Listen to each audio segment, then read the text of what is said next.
Bonjour tout le monde, j'espère que vous allez bien. Alors dans cette petite présentation, je vais vous présenter un petit cours qui porte sur le comment situer une action dans le temps. Bien évidemment, ce petit cours sera présenté par moi-même, Mohamed Arnaj, je suis dans le groupe numéro 6. Allons-y. Commençons d'abord par une petite présentation. Quand on veut situer une action dans le temps, on peut utiliser soit les jours de la semaine, lundi, mardi, mercredi, jeudi, vendredi, etc. Ou bien on peut utiliser une date, par exemple le 10 février, ou bien on peut utiliser les adverbes de temps, maintenant, aujourd'hui, demain, avant-hier, etc.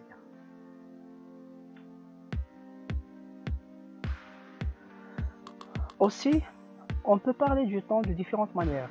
On peut exprimer la simultanéité, l'antériorité et la postériorité. Ces trois termes sont l'objet de cette présentation. Commençons d'abord par la simultanéité. Qu'est-ce que ça veut dire la simultanéité? La simultanéité est le fait que deux actions en plus se déroulent au même moment. Prenons cet exemple illustratif. Exemple, Karim prend son goûter en chantant.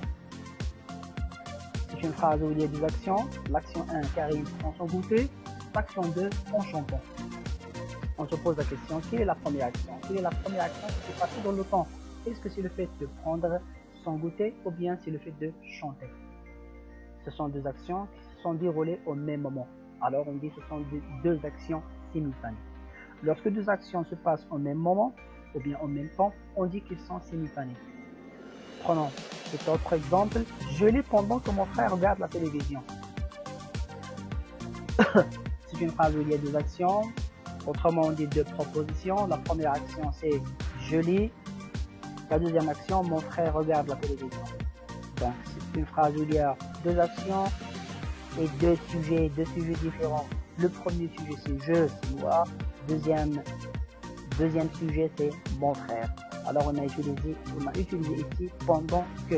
C'est la conjonction de subordination. Ce qu'il faut retenir, il existe plusieurs marqueurs de temps pour exprimer la simultanéité.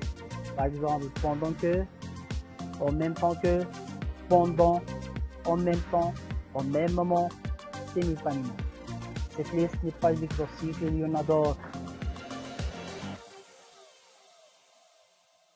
Passons maintenant au deuxième terme, l'antériorité.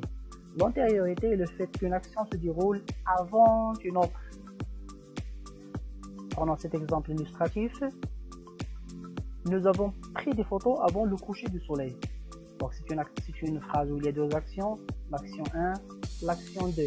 L'action numéro 1 c'est le fait que nous avons pris des photos. L'action 2 c'est le coucher du soleil.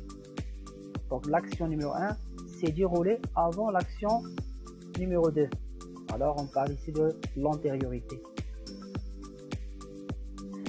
Lorsque l'action 1 est antérieure par rapport à l'action 2, on dit qu'ils sont antérieurs. Exemple 1, Paul se brosse les dents avant de se coucher. Deuxième exemple, les bergers rentrent avant qu'il ne pleuve. Pourquoi ici nous avons utilisé avant de et pourquoi nous avons ici utilisé avant que? On va voir ça. Pour exprimer l'antériorité, on peut relier les deux actions par soit avant que, on utilise avant que plus le subjonctif lorsque les deux sujets sont différents. Je reviens à la dernière phrase, voilà, on marque ici les bergers, il ne pleuve. Ce sont deux sujets différents. Ou bien on peut utiliser avant de plus un verbe à l'infinitif lorsqu'il s'agit de deux sujets identiques. C'est-à-dire que c'est le même sujet qui fait les deux actions. Alors on conclut cette présentation par le terme de la postériorité. Qu'est-ce que ça veut dire la postériorité? C'est le fait qu'une action se déroule après une autre. On prend cet exemple. Le candidat est admis après avoir réussi l'épreuve. C'est une phrase complexe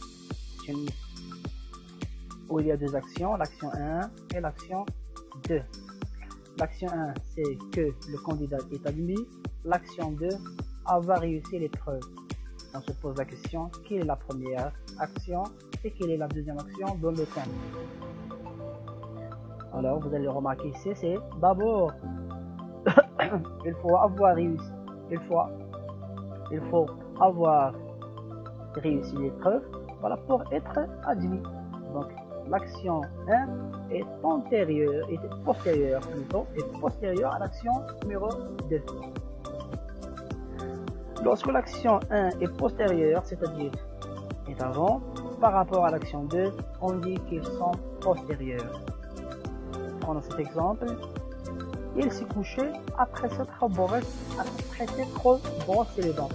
D'abord, il faut brosser les dents avant d'aller se coucher. Donc l'action 1 est postérieure à l'action numéro 2. Alors, ce qu'il faut retenir, c'est que pour exprimer la postériorité, on peut relier deux actions phares.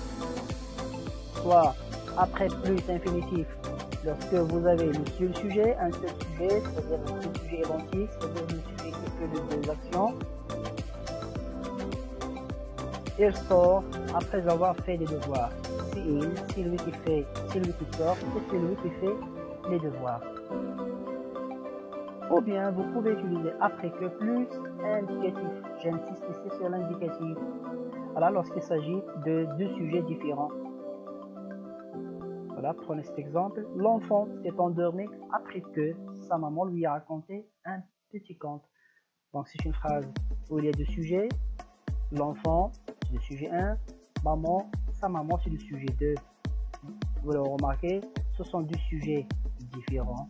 Et nous avons utilisé l'indicatif. Voilà, vous allez le remarquer, c'est le verbe raconter au passé simple, au passé composé. Le passé composé, c'est un temps de l'indicatif. Et voilà, cette petite présentation touche à sa fin. Voilà, je vous remercie pour votre attention et merci.